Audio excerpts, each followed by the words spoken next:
سیدنا علی المرتضیٰ کرم اللہ تعالی وجہ الکریم، آپ کی گود مبارک کے اندر سرکار علیہ الصلوۃ والسلام جلوہ فرما ہیں، سرکار آرام فرما رہے ہیں، سرکار آرام فرما رہے ہیں تو سرکار علیہ الصلوۃ والسلام نے نماز عصر ادا فرما لی تھی۔ ابھی تک سیدنا علی المرتضیٰ کرم اللہ تعالی وجہ الکریم نے نماز عصر ادا نہیں فرمائی تھی۔ سرکار علیہ الصلوۃ والسلام کو جو سر اقدس تھا وہ سیدنا علی المرتضیٰ کرم اللہ تعالی وجہ الکریم گود مبارک کے اندر تھا۔ اب ادھر سے جو سورج تھا وہ ڈوب رہا تھا، سورج ڈوب رہا تھا۔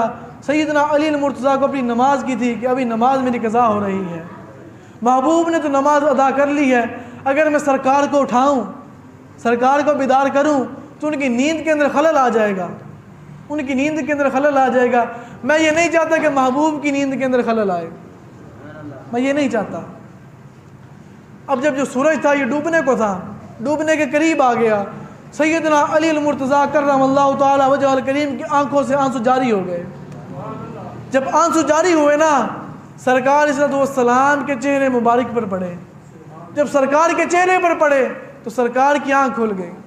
جب سرکار کی آنکھ کھلی تو سرکار نے فرمایا، اے علی تجھے کس چیز نے رلایا ہے؟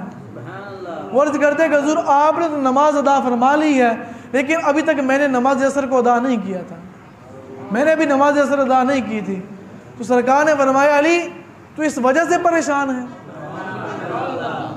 سرکار نے فرمایا تم اس وجہ سے پریشان ہو؟ اب دیکھیں سرکار نے کیا فرمایا۔ سرکار فرماتے ہیں، اے علی تو مجھے یہ بتا، تو ادا پڑھنا چاہتا ہے یا قضا پڑھنا چاہتا ہے؟ ادا پڑھنا چاہتا ہے یا قضا پڑھنا چاہتا ہے؟ وہ بھی آگے صحابی رسول ہیں جی نا حضور دے در تو پیتا ہوئے، وہ پھر گالی بڑی کمال دی کر دینے۔ وہ عرض کرتے کہ یا رسول اللہ علیہ الصلوۃ والسلام تو آڈے ہوندے بھی قضا پڑھنی ہے، تو آڈے ہوندے بھی قضا پڑھنی، پھر کیڑی گل ہے؟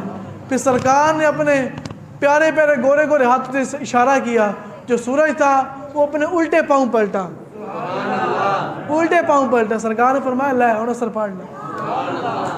یہ حضور کا معجزہ ہے، یہ میرے اور آپ کریم علیہ الصلوۃ والسلام کا معجزہ ہے۔